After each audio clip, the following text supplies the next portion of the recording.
Chuck.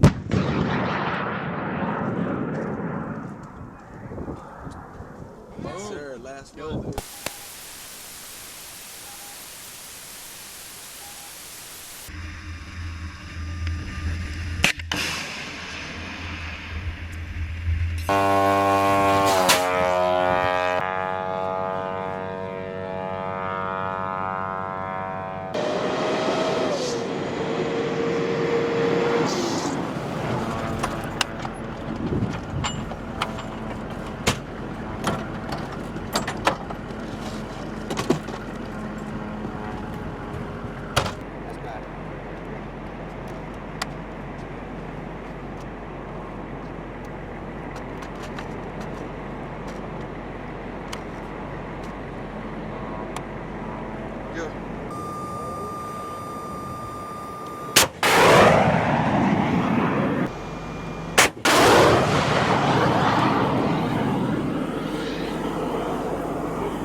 Let's go.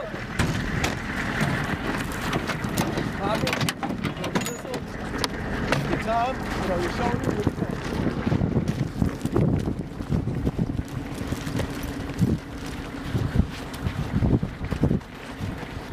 Banking. It's bank. Hold on. It's banking now. You see it? No. You got it there? Yeah.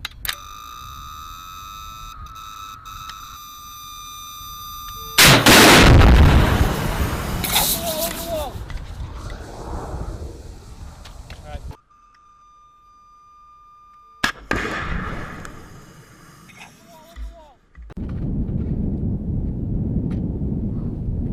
Another day at work. Yeah,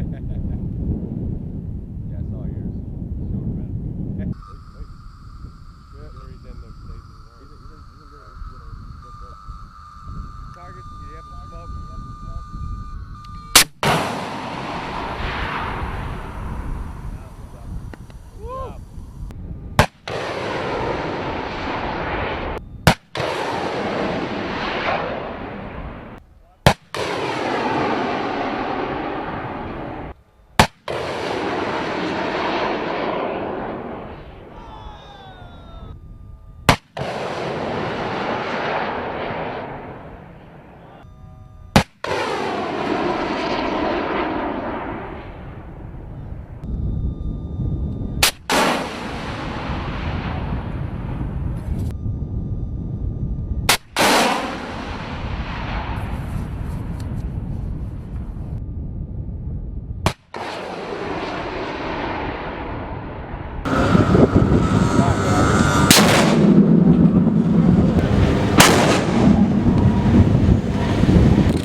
So you're going to step up onto the firing line in the dead pits up there, or sorry, in the pits as I was. And you're gonna have your missile. You'll have your A gunner standing directly behind you. He's going to assist with targeting and acquiring that aircraft as you're firing. So you're gonna step up to the line. You're gonna have your, right now we have a NICAD, which is a trainer battery. But when you're up there, you're gonna have a BCU, battery coolant unit. That's gonna provide power for the missile while it's still spinning up in here. It's also going to provide that argon gas that cools the missile. So you're gonna step up, you're going to insert your BCU or NICAD. You're going to look over the sights. You're going to find out where that aircraft is at.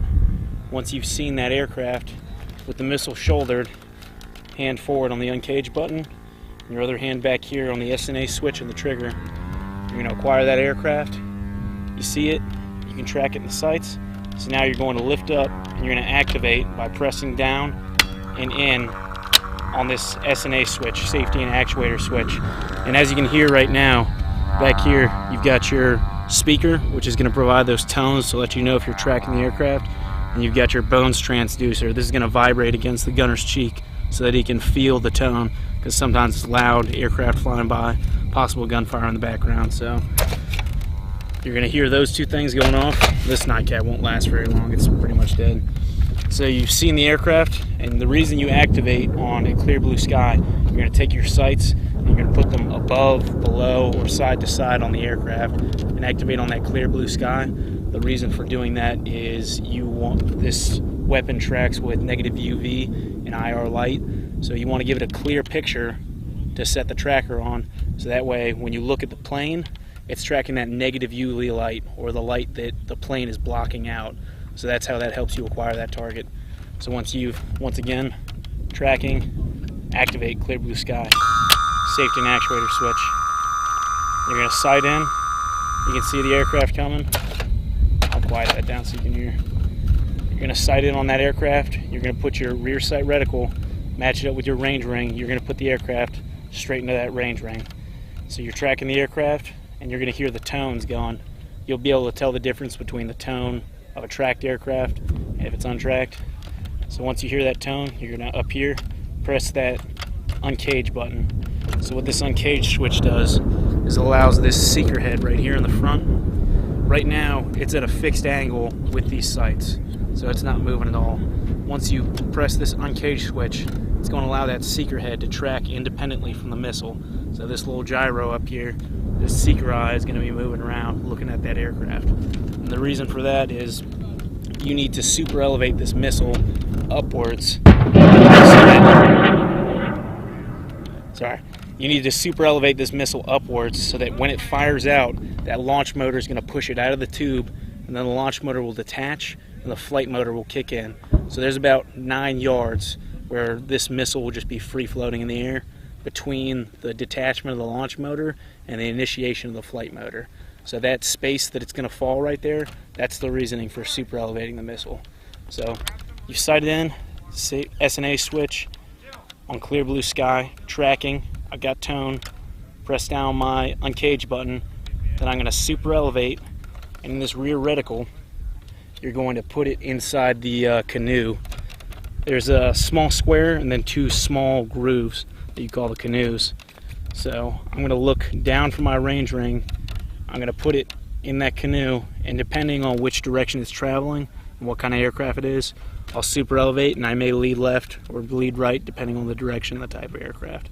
For fixed wing aircraft like these targets that we have out here, and rotary wing aircraft like helicopters, prop planes, you won't do any sort of lead. They're slow moving aircraft. But for a jet aircraft, you're going to have to lead that aircraft so that the missile doesn't have to catch up to it.